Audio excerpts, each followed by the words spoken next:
What do you believe about podcasting, and what do you believe about which genres are the best fit for your brand?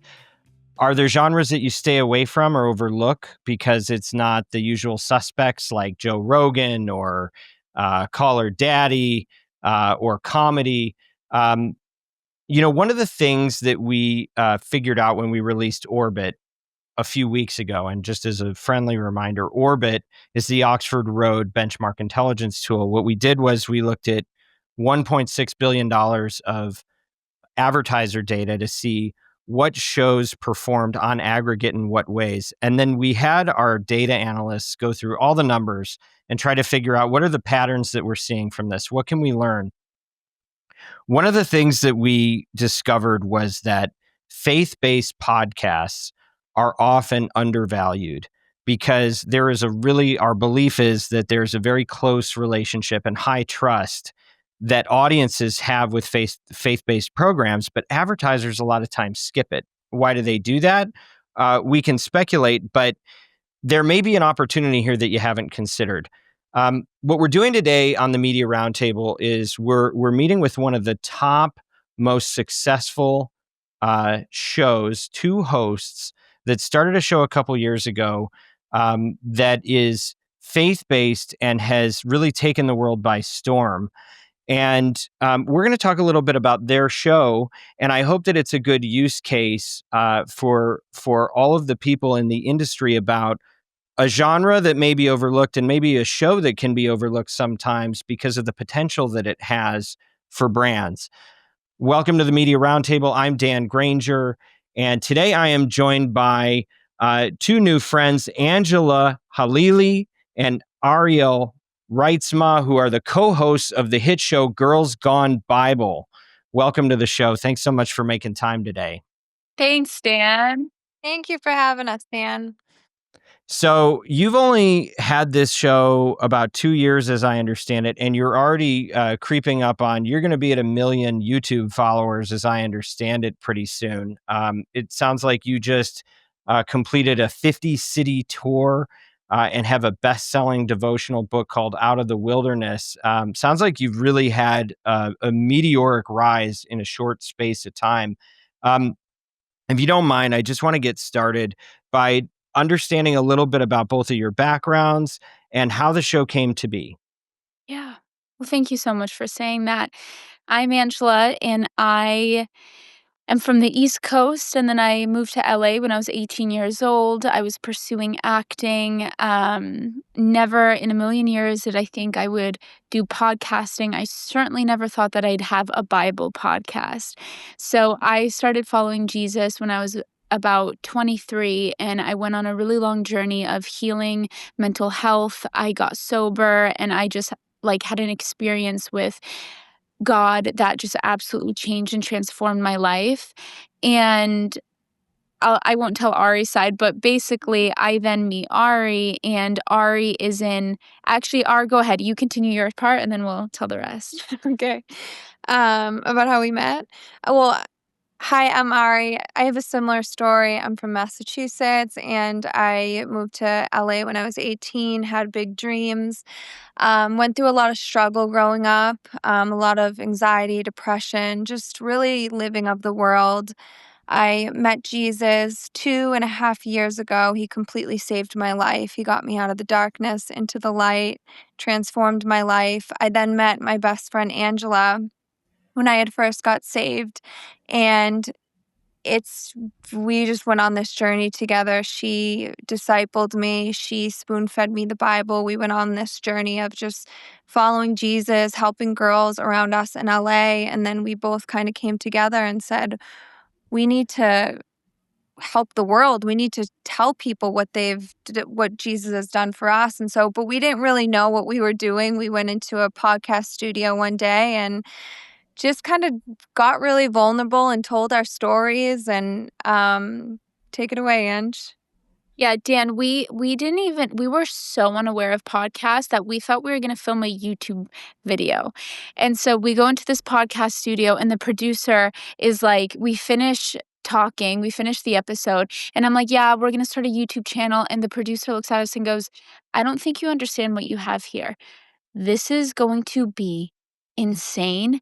I'm going to help you get on all the audio platforms. I'm going to help you get a thumbnail. He like literally walked us step by step on how to like actually create a podcast. And when we went into the studio, we were going to call it Girls Gone God. So still kind of a play on Girls Gone Wild, but Girls Gone God. And he goes, hello, Girls Gone Bible, it rhymes. And I was like, you're a genius. And so our producer that day in the room didn't even know us and like literally saw the vision of what GGB would become. And he like walked us through everything and it was amazing. So you went in just thinking you were doing like a bit of a pilot and you thought it was only going to be on YouTube. And, what's kind of, I know we're jumping back and forth between some pretty serious in intimate parts of your life. And then we're also talking about the business, right? Yeah. One of the things that's happened in the industry in the time that you've been doing it is, there's this huge shift with podcasts starting to migrate over from being audio driven to video driven. So you're saying that when you started it, it was really made to be a video driven product, but then you ended up launching it really with a focus on the audio piece. Is that right? Exactly. Yeah. We had no idea that it would be like an audio platform project that we were doing. And do you follow the numbers close enough to know how much of your audience is actually coming through YouTube versus all of the podcast feeds? No. Hard to I say. imagine Well, it's a moving target, but honestly, the truth is nobody knows, but we have some guesses, I think right? it's YouTube. Yeah, I Yeah. imagine. I mean, our numbers are definitely higher on YouTube.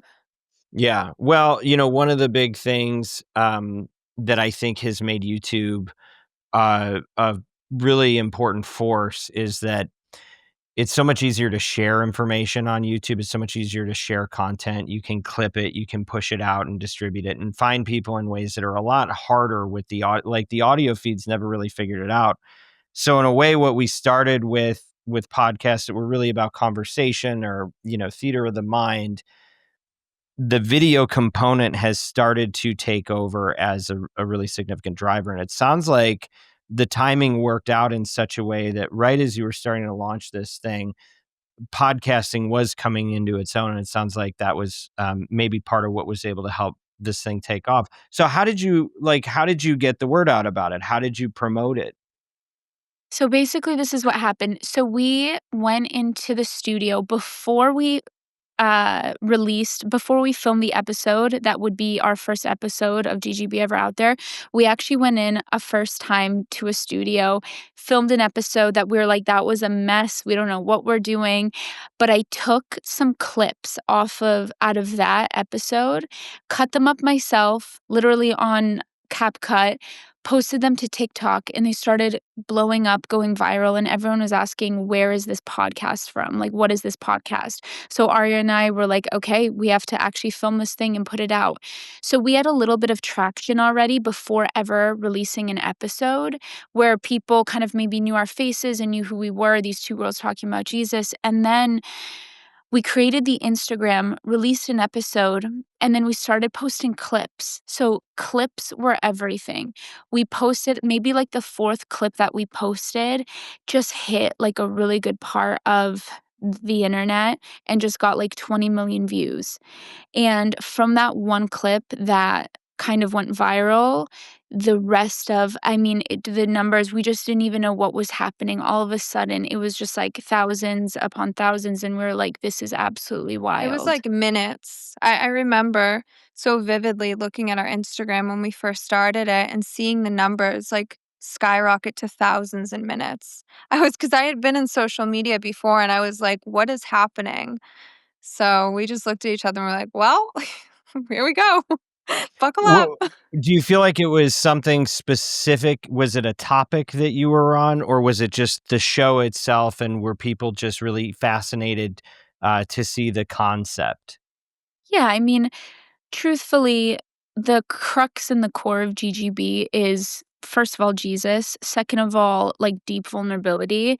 And so the clip that went viral was me talking about God pulling me out of the trenches, and that my life has not been perfect, but I love God because he got me out of, like, really difficult situations. So the clip in and of itself was incredibly raw and vulnerable, and I think since then, 2.5 years ago, there's been an a major increase of vulnerable content, but I think back then, especially in the Christian space, maybe there wasn't as much vulnerability, so I just think that anytime you're talking about despair and suffering and, like, genuine emotion and things that you're going through, it resonates with people so much. So I think back then it was probably, interesting for people to hear a girl talk about being in the trenches and God pulling her out of it. And from what I've been able to see, most of it is just very conversational and format wise, it seems like it's really the two of you talking, right? How much, like, describe what the show is for people that haven't had a chance to watch or to listen. How much of it is interviews, and how do you think about like the programming? Yeah. We have maybe 1 interview a month, sometimes more, sometimes less. We try to have less interviews because we love personally having guests on, and our audience does too, but they love the conversations between Ari and I. So basically, what the show looks like is for the first maybe 15 minutes, Ari and I are absolute fools. Like, we talk about our weeks, we tell stories, we laugh, we act crazy. Like, we're just very much like, we're just insane. We're ourselves, like who we are every day.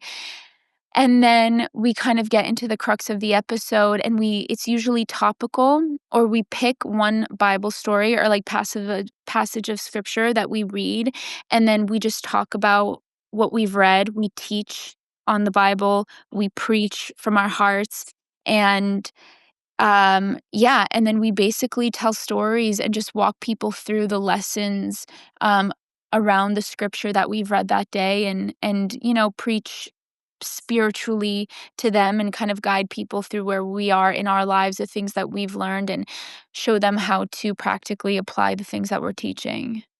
And then I imagine there was a point in time at which you said, "Hey, this can be a full-time job," right? When did you hit the point that you knew that this was going to be something you could focus on completely? I think we were, like, maybe 6 months into the podcast where somebody approached us. I mean, we never even thought truly that this is something that you monetize or that you call a job. Like, we genuinely were so on mission to tell people about Jesus. We couldn't have even, like, computed in our brains that we could, like, live, doing this. And probably 6 months in, somebody approached us at UTA actually, and they, just yeah, we had a meeting with them, and they told us how we could, just build a ministry and, yeah, make this. And there was also so much demand so quickly with the podcast where we started doing 2 episodes a month, and then we had to do 4 because people wanted it, and then we started doing live events and things in person, and so very quickly it became something where, oh, becoming our everything, there is no room for anything else. So when did you guys sign with UTA? We signed with UTA about a year ago. We started off with Buckwald, Okay. and then we were with Buckwald, and shortly after, we got approached with going on tour, and so because UTA had the tour department and they were just we decided to go to venture off with them, and it was the greatest decision that we could have made. Do you work with Oren a little bit? No, we don't work with Oren, we work with Ben and Rebecca, Okay. but Oren's awesome. We love Oren. Oren is wonderful. They got a good thing going over there. I'm glad to hear that you guys are with them. So, okay, we're on the kind of the when did this thing become your full-time gig? And I know it's a ministry, but is the business, if we can just talk about the company a little bit, are you a not-for-profit? Is it a business? How do you think about expanding it? And what are maybe the differences between how you think about it as a ministry and also as like everybody else in this world, a business that's trying to grow? Totally. The great thing about us and working with ads on our podcast is we work with brands that we genuinely believe in. And so we work with brands like BetterHelp that we've been with from the beginning, and we've been partnering them with them for about 2 years. So it doesn't even feel like a business. It's like we're actually promoting brands that we love and believe in that actually help our listeners. So it's worked out so great. And to go off of what Ari's saying as well. So the way that we look at, because truthfully, it is a ministry for us first and foremost. And then we also get amazing opportunities through the podcast. Like there's so many ways in which it's branched off. I think our mission and the way we go about growing a business is that everything is mission focused. And so for us, there's no dollar amount that's worth doing anything that goes against our core mission, which is proclaiming the gospel and bringing people to Jesus. And I just think, not to over spiritualize this, but God has opened so many incredible doors that are so fruitful for us and has brought so much beautiful prosperity to our lives that also, first and foremost, is with the mission that we're on. So when we make business decisions, it's always with the focus of what actually advances the kingdom of God and what aligns with us. And everything is about making a difference and helping people. And it's just the world that we live in where business is brought into everything. So to not let things get a little convoluted for us, we just focus on what actually matters, what helps people, and what do we feel God is calling us to? And is it? I assume it's not a not for profit. It's structured as a business, but it is a like the purpose of the business is the ministry, Yeah. correct? Or am I getting Yes. that wrong? Okay, got it. And the different pieces of it. It sounds like a lot of what like the home base, and I think this is true for all. I think creators, whether or not they know it, is the podcast is kind of the mothership. That is the home base where your audience can really come and engage with you in the deepest way, right? Yeah. Mhm. And then it sounds like there's a lot of reach on social media that you're able to do through taking segments of that and clips and distributing that out. Yeah. And then it sounds like there's also a book piece and a tour piece, which is interesting because I mean, ministry or not, that is, I think, the what has proven to be the more successful model in this space. Is there anything else that you've done to reach people on a consistent basis, or are those kind of the core pillars of it as it stands today? Those are the core pillars, yeah, and, speaking engagements and events, but you're absolutely right. It's like Girls Gone Bible, the podcast is truly the mothership, like you said, and it's so special all that's come from just the podcast. Well, and so let's talk about how you were saying earlier that you want to make sure you only promote brands that you believe in, that you feel a connection to. What does that process look like for you when you're engaging with a brand? Yeah, typically they'll send us something before we even promote it. We try it, we see if we like it. If we like it, we promote it. And so that's how it typically works with brands.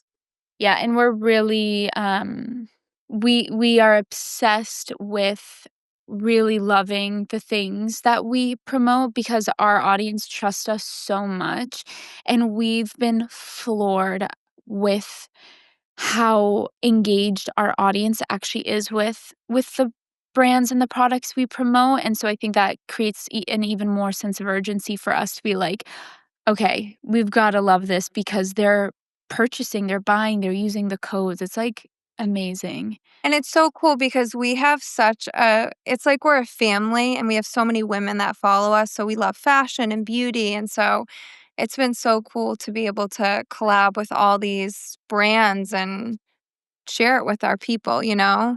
Absolutely. Well, and I think that any brand that engages in this space, what you're really looking for are hosts or creators that are going to be authentic Mhm. and that are going to like we have people that listen to every air check and grade every air check. And a big piece of what you're looking for and what we try to set up at the beginning of a relationship is, will the host actually go on record and say, I use this and you should too? Or, you can't always use the products that you're selling, but you might still believe in it and think that it's a good business. But is there a link there between what you believe to be true and how that works through your values to promote the thing? And oftentimes, sadly, what you'll find is there's a lot of people that will take on an advertising client, and they'll phone it in. They'll read the script. It's a chore. Everybody knows it's a chore, but at least they checked the box and ran the copy, right? It sounds like you've got a bit of a different process when you're doing it. Yeah, it matters to us so much, to love the product and to know what we're promoting, and honestly, even for the brand, we also want them to be happy with the performance. So if we really feel like something will not resonate with our audience at all, we'll be honest with the brand about that. I think what's been interesting as well, I think when we first started 2.5 years ago, there definitely weren't as many Christian podcasts, faith based podcasts. And I think brands back in the day were a little bit more nervous to partner with faith podcasts because they thought it kind of like put you in a box. It was a little taboo. They were just different about faith. And it's just so funny to me now, like that there's just so much Christian content and so many Christian platforms. And we have like the most faithful audiences. We have the most loyal audiences. So now I think brands are like, oh no. And these people will really engage. And also, when we first started, I remember kind of different audio platforms like sales networks would think, oh, maybe these faith-based podcasts won't accept as many brands and won't accept as many products. But the truth is, like, there are definitely a lot of non-negotiables. We certainly won't promote this or that, but there's so much we can do. I mean, there's so many brands that we work with that I think, yeah, it's just changed the game in the last couple of years where brands realize, no, the faith-based platforms, people are engaged. Have you actually seen that change? Like, so what was it? If we're in 25, so was it 23 when you launched? 23. Yeah. Yeah. So have you seen a specific change in the market of how brands are willing to engage with you? And is that connected to the audience, or you really believe that's a cultural shift, or is it just a business mindset? I think it's all of them. I think Yeah. it's all of it. And I think, of course, if the show's doing well, people wanna, partner. But I do think that there's something to just the culture right now where, yeah, faith was a little bit more taboo back in the day. People weren't as open and bold about their faith, and it's just so different now.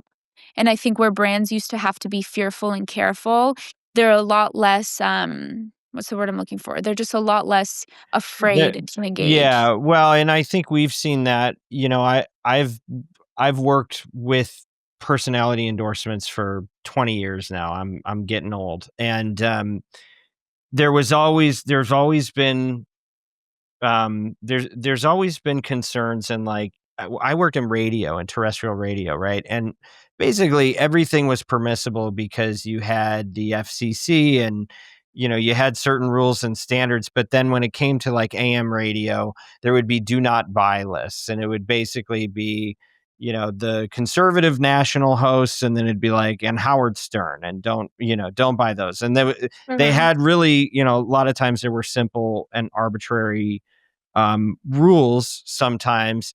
But then what we noticed with the agency was when COVID hit, the world just imploded, and things got very confusing for people, and brands started feeling a lot of pressure to pick Totally. sides, right? And that's when Yes. so much of the polarization happened. And one of the things we got deeply involved with was trying to help advertisers have a really a grid or a filter to think about what are their own values, and do they really want to make decisions based on things like political preference. And what we found was the most important thing for most brands is actually personal attack.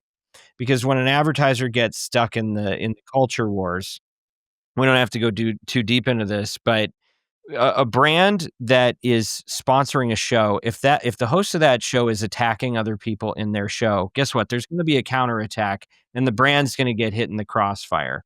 And that Mhm. happens on the right, it happens on the left. A lot of times, there's kind of a outrage industrial complex where you have a lot of people in political content, and a lot of times that gets affiliated with Christianity, right? The Christian Right. right has been, I think those ideas have been forced together because there are so many people that are claiming that, but then they're going and throwing rocks at their enemies, and Mhm. in the meantime, it becomes brand unsafe. And so what a lot of Mm. brands do, first of all, most advertisers, most of the decision makers I have known are not people of faith.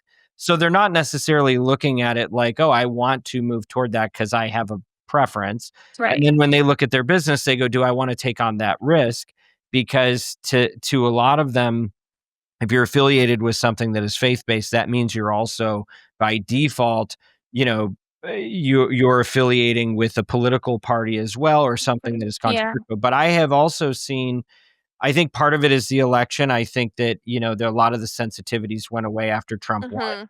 That I think that was a huge piece of it. The other piece is, I think you were touching on this earlier. I think the fragmentation of media and the proliferation of Christian content has actually started reaching a lot of audiences. So it's not like you might not like this type of Christian content, but there's a lot more to choose from now. And I think that's probably bringing in audiences that weren't there before. That's my read on the situation, but I'm interested in your reactions or, anything to add to that. I think you said it perfectly. I think you absolutely said it perfectly. Yeah, after COVID, we went through a really difficult time in every industry, everywhere. And I think it made a lot of people just timid and afraid for so many different reasons on all sides. And I think when we started the podcast, yeah, we definitely had a couple of moments or brands or partnerships that people are like, oh, we don't know because it's faith, and we just don't see that at all anymore. People are a Mhm. lot more comfortable and, um, yeah, they also just know, like, the Christian space, the faith-based space it's massive, like, it's massive. The amount of Christian content, I don't know if I can say this.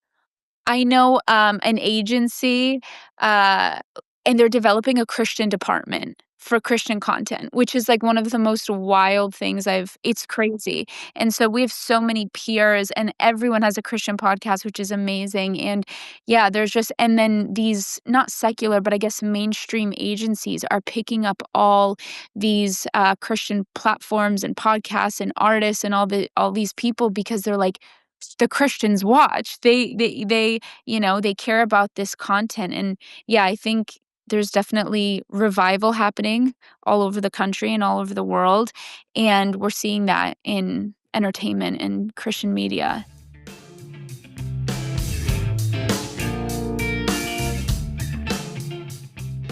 Tell me if you've ever heard of any of these companies: Shopify, DraftKings, Oracle, Warby Parker, Mint Mobile, Quince.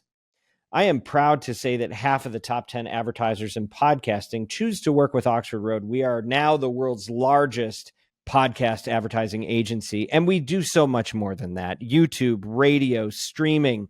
We are on 6 continents working internationally.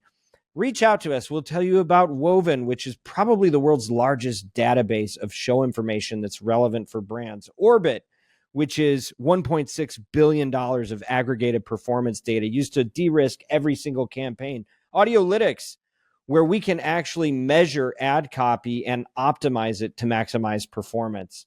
We got a lot going on over here. That's why you can read about us in the Wall Street Journal or the Hollywood Reporter or USA Today or Business Insider.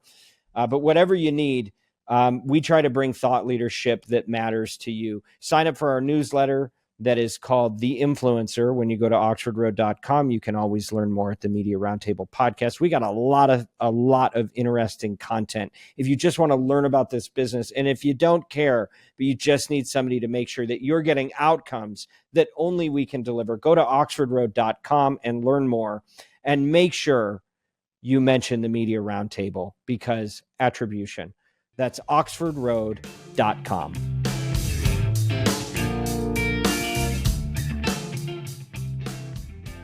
Yeah, it's interesting that, I think, I grew up in a world where there were only so many TV stations and only so many radio stations, and Right. like everything had to go through a very narrow gate to actually get distribution, right? And now it's much more, most of it's a meritocracy, even though the algorithms do have a say in this, and Right. those can be manipulated. But it's interesting. I think there's a lot more people that are able to create a lot more diversity of content and better content, whether that's faith-based content or, even if it's another niche. People are able to create good work in ways that they don't have to go through many gatekeepers, and they're able to reach more people that they previously didn't have access to. So it's really interesting to see the way that the world is moving, especially in circles of faith as well. So when you think about brands that would be a good fit for your program, like tell me about your audience. Who's actually most likely to listen or to watch? Yeah. We have our demographic is mostly women in their 20s and 30s. And although we have lots of men that watch across the board, children, girls, moms with their kids. So we have we have 60, 70, 80-year-old women who we meet in public, and they're like, your show isn't just for young girls. I learn about Jesus too. And so like it's all ages, but majority women, 20s to 30s. We've been so blessed to work with multiple partners that we are obsessed with. Like Ari said, BetterHelp. There's this platform called No CD. It's basically like a therapy platform where people can get help if they have religious OCD. So that's another partnership that we're obsessed with. And then What's religious OCD? Religious OCD, it's called scrupulosity. It's basically OCD, but around religion and like your relationship with So God. not like PTSD from religion, like No. you're literally, because I think they need one of those too. Yeah. Yes. No. But I didn't imagine their. Yeah, sorry, keep going. I don't. That's okay. Religious OCD. It's a really real thing. And Ari and I have both struggled with OCD, so it just means so much for us to work with them. Yeah, religious OCD is a real thing. It's like gnarly. I can explain it to you if you want. Yeah, no, I'm genuinely curious because I'd never heard of this. So basically OCD, where you have like obsessive compulsive thoughts and actions, some people have that with their faith. So they could like pray and then get super anxious that they didn't pray right and that they're going to go to hell because they didn't pray right. So it's just like these really oppressive, dark thoughts that come up, and then they can lead to compulsions, like doing the same prayer multiple times because you feel like you didn't get it right. That's like one example. It's very real. Wow. Yeah. Okay. All right. Yes. So that's an example. So that's one's an example. Okay. Yeah. Do you work with, so I understand that the brands you work with have to align with your values. But if you would use the product, like, you don't really want to know what the person who made your breakfast at the restaurant, believes. Like, we don't really want to go all the way through the supply chain and make sure that our values align with everything we consume, right? Or we probably wouldn't leave the house much. Will you work with companies that have very different sets of beliefs as long as you feel free to use their product? We have a team that goes through and manages who we partner with. And of course, we look at if there's any over controversy or something wrong with the brand that is like very much not in alignment with us. But that doesn't happen often. Brands are usually brands aren't usually getting into trouble and doing controversial things. Now, if someone is like outright, if we're completely out of alignment, then absolutely. Well, Or do you mean like say, non-Christian? yeah, I'll give you a theoretical. I'm not going to call any brands out, but like, let's say that the CEO of a company is overtly atheist, and they like to talk about that on social media, but they make a good product and you use the product.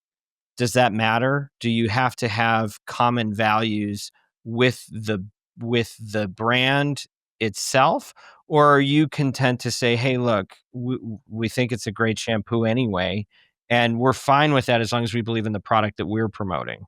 Yeah, we're completely okay to freedom of practicing whatever religion you want, and if that's atheism, that's great. If somebody is outwardly blaspheming Jesus and it's like a thing on social media, that's a different story. But That no, would be a people are different situation. Well, and yeah, Yeah. that's not gonna happen a lot. yeah, so Yeah, people yeah, Yeah. are allowed to have their own beliefs yeah. and yeah, everybody is completely allowed to have their own beliefs. Yeah. And so, and do you feel like brands are getting, I think, less fearful about moving into faith-based content? Do you feel like that's true for really large companies? Like, are you seeing a lot of like household name brands, or is it, so much of this industry that we've been involved with forever has been really a lot of new businesses, startups, consumer brands that are, digitally focused? Or are you actually starting to see some of the like, Fortune 500 type of stuff come through? Can you give me a couple examples on what those brands would be? Sure. Like we're starting to see, if you look at the top advertisers in podcasting, like when we started this business, it was, we worked with Dollar Shave Club and ZipRecruiter and LegalZoom, and it was like they were new businesses bringing something to market. And I think that's always been the backbone of really probably the creator economy with respect to advertising and Right. podcasting specifically.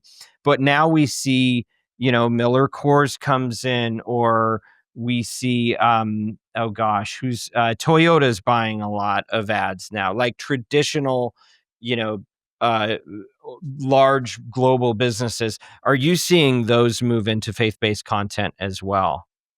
I we work with a pretty big mattress brand. What is that mattress brand that we work with that I love and I can't think of right now? They're pretty big. I don't know I don't Okay, okay. There was Um, yeah, there have been a lot of them, but yeah, that's probably a tell. I think the ones that are still going today are pretty big. But I think the fact that, what you're alluding to on, an agency starting to open up a division, I think it is becoming a lot more mainstream. I think you've got a lot of, when American Idol has a gospel night, and frankly, the commercial success of things like The Chosen, like when you start to see that stuff coming into culture, I think the money is actually going to follow that. So if it's not here yet for this genre, and I don't know that it is, but I have a feeling it's moving in that direction, and I think that's a good thing. As brands are trying to open their eyes to not just going to the usual suspects of shows, but really trying to reach audiences, whether or not that would normally be their first thought in media buying. yeah. Yeah, we're in revival right now, and even in Hollywood, like you see in Hollywood, it's all like you said, like The Chosen, it's all Christian content coming in even in Hollywood. So the game's just changing, so I think people now bigger brands are just trusting Christian podcasts more. And when you think about the audience responses, like do you get feedback? One of the things I know is hard because we're an intermediary, right? We sit in between the advertisers and the creators and their publishers. But a lot of times there's a communication gap where you work really hard to get behind something and then you don't actually know what the audience is doing after the ad. Do you get any visibility into the response that it creates? Yeah, I think that's really important too. We love seeing who is engaging with what product and what brand. That's really important to us because, yeah, we just want to know if our audience is enjoying, if they're engaging. And so that's really important to us. And have you taken on any brand partnerships that go beyond the live reads or the integrations into the show? Are you doing any 360 campaigns or things like that? We've done a little bit of ad placement to social media, but I don't think we've ever done a 360. Well, the social media part's helpful, and I know our clients appreciate it. If you're doing those for our brands, that's a good thing. Okay, well, look, I think this is a really helpful start to the conversation. Tell me about the future a little bit. What do you see as the GGB universe as you look out, years into the future? What 3 to 5 years out, do you plan it? Do you just go, we're just going to go one step at a time here, or do you have a vision for what you think it can become? I think we go one step at a time, but we love to dream for sure. I think when it comes to the podcast, we just built out our own studio after 2.5 years. It's so cute. Congratulations. Dan, you're gonna die when you see it. So we have our studio and we're looking to add a second episode eventually in the future, which we're really excited about. We want You to mean do 2 a week? to do two a Okay. week. Yeah. So we're really excited about that, and we just wanna just keep growing, keep bringing people to Jesus, and obviously, there's so much more than the podcast, like the books and the live events and the tour, which I think is so fun, but do we what do you think? Yeah, even with tour, we wanna keep continuing the tour. I think we've been at the top in Australia since the beginning, so we really want to go overseas and do some tours in Australia. And I'm sorry I don't know this already, but when you go on tour, what is the content? Do you do the show live, or is there a different, type of content that you'll do in front of a live audience? How does that Yeah, work? it's basically a live podcast tour, so we have a worship leader that travels with us, and we do about 20 minutes of worship, and then Angela and I will each go into our testimonies, and we'll just have, depending upon which city, we'll have different, subjects that we talk on, and then we minister to the people at the end and pray for people, and it's so beautiful, it's so different in every city, but it's basically just like a live podcast tour where we connect with everyone. Yeah, and I would call it a revival night. yeah, it's not so much it's not very podcasty, it's very much like Ari and I craft a message together and then release it to the room. It's similar to a church service kind of, but also different than anything you've probably ever seen. How big a room typically? Do you try to keep it, like, small where you can talk to everybody after, or is it a pretty big event? Yeah, I mean, we've had nights where it's 2,500 people in the room. Typically, it's between 8 and 1,200. Wow. We've had shows as small as 4 or 500 in really small cities.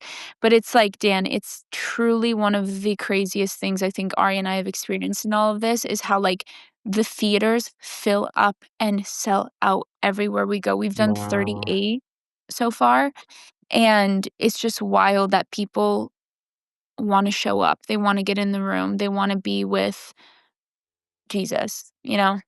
Well, and so when so you have the tour, you have the show, you have your social. Do you have like a newsletter that you do? Like, do you have a subscriber list, or is there a way that you can directly get in touch with your audience anytime you want? We do another platform, called GGB Plus, where we do kind of like behind the scenes and exclusive episodes. We have that, but no newsletter or anything like that. And are you thinking at some point you want to do a network on this? Like, do you think about rolling up other talent? We've thought about it. We've Yeah. thought about Boys Gone Bible. Ah, Yeah, it could yep, happen. yeah, It I could think in the happen. future. Okay.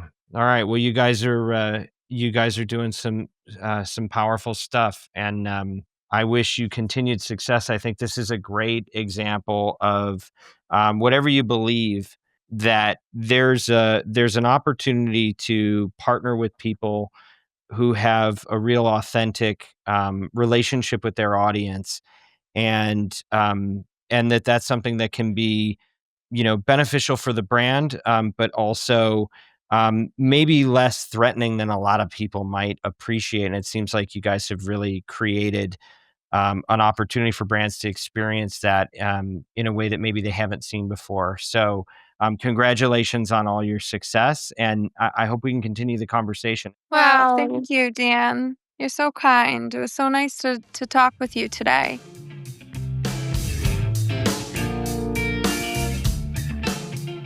Well, thank you, Angela and Arielle, for joining the Media Roundtable. This podcast is brought to you by Oxford Road, where we want you to exceed in this medium, whether that is traditional podcasting or audio or creator media, and to use your influence for good. As members of the marketing community, we have the power to advance voices that don't just entertain, but edify, and to build bridges across differences and preserve fair-minded discussion around the most important topics of our age. If you're a marketer looking to align your brand values with extraordinary business outcomes, reach out to our agency. It's called Oxford Road. Go to oxfordroad.com, subscribe to our free weekly newsletter. It's called The Influencer, and it will influence you to build your business. And we like feedback also. Give us all your thoughts at info@mediaroundtable.com.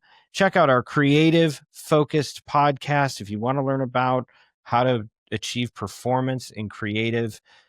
It's called Ad Infinitum, hosted by Stu Redwine. And special thanks to not only our guests, but also Haley, Bianca, Rocio, Kyle, Ezra, Everett, Neil, and the team at Podcast One. As always, influence responsibly.